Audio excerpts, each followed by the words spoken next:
എല്ലാവർക്കും നമസ്കാരം. ഇന്ന് നമ്മൾ വന്നിരിക്കുന്നത് സദ്യ സ്പെഷ്യൽ ഉരുളക്കിഴങ്ങ് മസാലയുടെ റെസിപ്പി ആയിട്ടാണ്. ഈ റെസിപ്പി എനിക്ക് കിട്ടുന്നത് പണ്ട് സദ്യ ഉണ്ടാക്കിയിരുന്ന ശ്രീധരൻ അപ്പൂപ്പൻ്റെ റെസിപ്പിയാണിത്. നമ്മുടെ നാട്ടിലൊക്കെ കല്യാണങ്ങൾക്ക് സ്ഥിരമായിട്ട് ശ്രീധരൻ അപ്പൂപ്പൻ്റെ സദ്യയായിരുന്നു. അപ്പം ഒരുപാട് ഞാൻ കഴിച്ചിട്ടുണ്ട്. അപ്പോൾ എനിക്ക് ഒത്തിരി ഇഷ്ടമുള്ളൊരു റെസിപ്പിയാണിത്. ഈ റെസിപ്പി എനിക്കിപ്പോൾ കിട്ടുന്നത് അപ്പൂപ്പൻ്റെ കൊച്ചുമോള് ലാവണ്യയുടെ കയ്യിൽ നിന്നാണ്. അപ്പോൾ ലാവണ്യയ്ക്ക് ഞാൻ മെസ്സേജ് അയച്ചിട്ട് അങ്ങനെ അപ്പൂപ്പനോട് ചോദിച്ചിട്ട് ചെയ്തൊരു റെസിപ്പിയാണ്. അപ്പം നല്ല ടേസ്റ്റി ആയിട്ട് തന്നെ വന്നു. അപ്പോൾ അധികം താമസിയാതെ ഈ പൊട്ടറ്റോ മസാല എങ്ങനെയാണ് ഉണ്ടാക്കുന്നത് നോക്കാം. അപ്പോൾ ആദ്യം ഒരു പാനൊന്ന് ചൂടായി വന്നപ്പോഴത്തേക്ക് നമ്മളിതിലേക്ക് 2 ടേബിൾ സ്പൂൺ വെളിച്ചെണ്ണയാണ് ചേർക്കുന്നത്. വെളിച്ചെണ്ണയിലാണ് ഈ റെസിപ്പി ചെയ്തെടുക്കുന്നത്, അല്ലാത്ത എണ്ണയൊന്നും ഇതിലേക്ക് എടുക്കരുത്. വെളിച്ചെണ്ണ നന്നായിട്ട് ചൂടായി വന്നിട്ടുണ്ട്. ഇനി ഇതിലേക്ക് 2 മീഡിയം സൈസിലുള്ള സവാള നീളത്തിലരിഞ്ഞാണ്. വലിയ സവാള ആണെന്നുണ്ടെങ്കിൽ ഒരു വലിയ സവാള എടുക്കാം.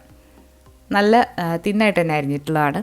ഇനി ഇതിലേക്ക് കുറച്ച് ചെറിയ ഉള്ളി, നമ്മളിവിടെ ഒരു 10-15 ചെറിയ ഉള്ളി അരിഞ്ഞ് വെച്ചിട്ടുണ്ട്. അതിൽ പകുതി നമുക്കിപ്പോൾ ചേർത്ത് കൊടുക്കാം. പിന്നെ വേണ്ടത് പച്ചമുളക്, എരിവിന് ആവശ്യമായിട്ടുള്ളത് നമ്മളിവിടെ ഒരു 4-5 എണ്ണം എടുത്തിട്ടുണ്ട്. നമ്മൾ എരിവിന് വേണ്ടിയിട്ട് മറ്റൊന്നും ഇതിൽ ചേർക്കില്ല, പച്ചമുളകാണ് എടുക്കുന്നത്. പിന്നെ വേണ്ടത് കുറച്ച് കറിവേപ്പില. ഇതിലേക്ക് കുറച്ച് ഉപ്പും കൂടെ ചേർത്തിട്ട് നന്നായിട്ടൊന്ന് വഴറ്റിയെടുക്കാം. നല്ലൊരു ലൈറ്റ് ഗോൾഡൻ ബ്രൗൺ നിറം ആകുന്നവരെ ഇതൊന്ന് വഴറ്റിയെടുക്കാം.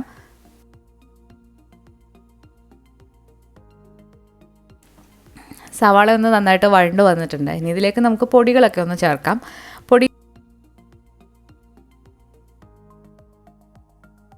എന്ന് പറയുമ്പോൾ ആദ്യം തന്നെ നമ്മൾ ചേർക്കാൻ പോകുന്നത് മഞ്ഞൾപ്പൊടിയാണ്. ഒരു 1/4 ടീസ്പൂൺ മഞ്ഞൾപ്പൊടി ഇതിലേക്ക് ചേർക്കാം. ഇനി നമ്മളിതിലേക്ക് ചേർക്കുന്നത് മല്ലിപ്പൊടിയാണ്. 2 ടീസ്പൂൺ മല്ലിപ്പൊടിയാണ് നമ്മളിപ്പോൾ ചേർക്കുന്നത്. അപ്പോൾ നമ്മൾ ഈ പൊടിയുടെ അളവെന്ന് പറയുന്നത് നമ്മൾ എടുത്തിരിക്കുന്ന ഉരുളക്കിഴങ്ങിൻ്റെ അളവിനനുസരിച്ചിട്ട് കൂട്ടോ കുറയ്ക്കുകയോ ചെയ്യാവുന്നതാണ്. മല്ലിപ്പൊടിയുടെയും മഞ്ഞൾപ്പൊടിയുടെയും പച്ചമണം നന്നായിട്ടൊന്ന് മാറ്റിയെടുക്കണം.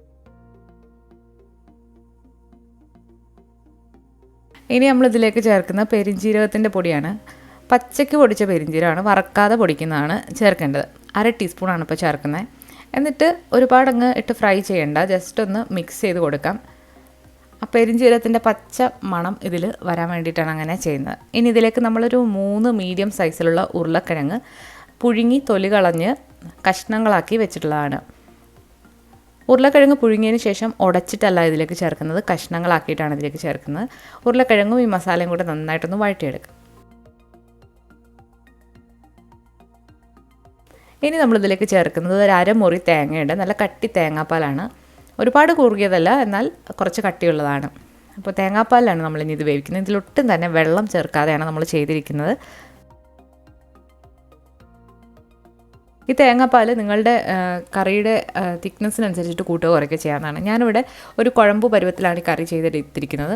കുറച്ചുകൂടി ലൂസായിട്ട് വേണമെന്നുണ്ടെങ്കിൽ തേങ്ങാപ്പാൽ കുറച്ചുകൂടെ നിങ്ങൾക്ക് ചേർക്കാവുന്നതാണ്. നന്നായിട്ടൊന്ന് മിക്സ് ചെയ്യാം. ഇനി ഉരുളക്കിഴങ്ങ് മസാല എല്ലാം ഈ തേങ്ങാപ്പാൽ നന്നായിട്ടൊന്ന് തിളച്ച് വരണം.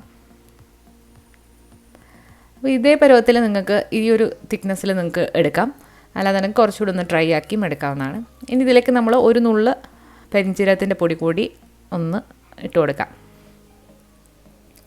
ഇതിലേക്ക് നമ്മൾ ഗരം മസാല ഒന്നും ചേർക്കില്ല. ഗരം മസാലയുടെ ആവശ്യമില്ല, പെരുംജീരകമാണ് ഏറ്റവും നല്ലത്.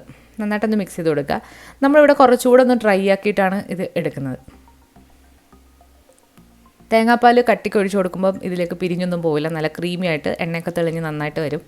ഇപ്പോൾ ഈ പരുവത്തിലാണ് നമ്മളിത് എടുക്കുന്നത്. ഇനി നമുക്കിതിലേക്ക് കടുകൊന്ന് താളിച്ചൊഴിക്കാം. അപ്പോൾ അതിന് വേണ്ടിയിട്ട് ഒരു പാനൊന്ന് ചൂടായി വന്നപ്പോഴത്തേക്ക് നമ്മൾ കുറച്ച് വെളിച്ചെണ്ണ ഒഴിച്ചു കൊടുക്കാം. കടുക് താളിക്കുമ്പോൾ ഇതിൻ്റെ ടേസ്റ്റ് ഒന്നുകൂടെ നല്ലതാകും. കുറച്ച് കടുകിട്ട് പൊട്ടിക്കാം.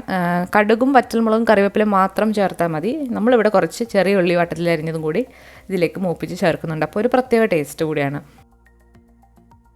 ചെറിയ ഉള്ളി തന്നെ ചേർക്കണം, അപ്പോഴാണ് കറക്റ്റ് ടേസ്റ്റ് കിട്ടുന്നത്. കടുകൊക്കെ വറക്കുമ്പോൾ നന്നായിട്ട് മൂപ്പിച്ചെടുക്കാം. ഇനി ഇതിലേക്ക് 2 വറ്റൽമുളകും പിന്നെ കറിവേപ്പില ചേർക്കുമ്പോൾ കുറച്ചധികം കറിവേപ്പില ചേർക്കാനായിട്ട് ശ്രദ്ധിക്കുക.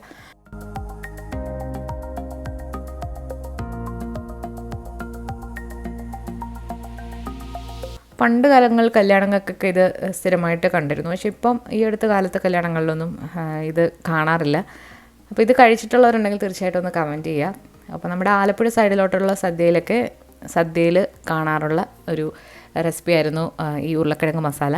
അതുപോലെ നമ്മളൊരു കംപ്ലീറ്റ് ഓണസദ്യ മെനു അപ്ലോഡ് ചെയ്യുന്നതാണ്. അപ്പോൾ അതൊക്കെ വരും ദിവസങ്ങളിൽ അപ്ലോഡ് ചെയ്യും. അപ്പോൾ എല്ലാവരും മറക്കാതെ കാണുക. അതുപോലെ തന്നെ നമ്മൾ ഇടുന്ന റെസിപ്പീസൊക്കെ ഒന്ന് ട്രൈ ചെയ്ത് നോക്കുക. അതുപോലെ ഒരുപാട് വെറൈറ്റി പായസങ്ങളും നമ്മൾ ഇനി അപ്ലോഡ് ചെയ്യുന്നതാണ്. അപ്പോൾ എല്ലാവരും നമുക്ക് സപ്പോർട്ട് ചെയ്യുക.